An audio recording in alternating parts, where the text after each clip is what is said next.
The crew of Inside the NBA debated Jimmy Butler's trade demand story.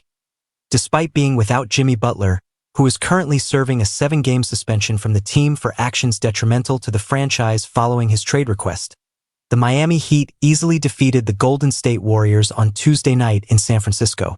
After simmering for a month or so, everything reached a climax last week when Butler appeared uninterested on the court and declared he had lost his joy and couldn't find it again in Miami. Following a Christmas report that Butler wanted a trade, a statement from Pat Riley stating that they would not trade him, a few games in which Butler performed poorly, and finally the official trade request that the Heat responded to with a suspension, it began with rumors that the Heat were open to considering offers on Butler in mid-December. Given the two personalities at the heart of the drama, it should come as no surprise that everything has been extremely chaotic. Both Butler and Riley are accustomed to winning this kind of standoff and aren't scared to feel uncomfortable in order to do so. They have a lengthy history of doing so. The Inside the NBA team played the highlights of Miami's victory over Golden State on Tuesday night.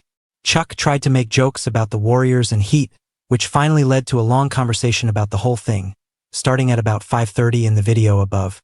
Barkley disagrees with the notion that elderly celebrities should receive maximum compensation once they have outlived their prime and believes Butler is managing all of this terribly.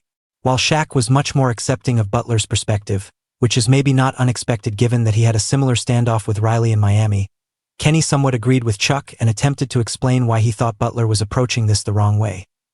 The three former players had an intriguing talk that showed how everything happens in a bit of a gray area, even if there was some of the Shaq-Chuck shouting that usually occurs in these situations, and Ernie reprimanding Chuck for swearing on TV. Barkley has long expressed his belief that basketball players ought to be more appreciative of the money they earn from the sport. He also finds it hard to understand why any team would want to acquire Butler if there is no assurance that he will remain after this season. Butler and his camp are also counting on that.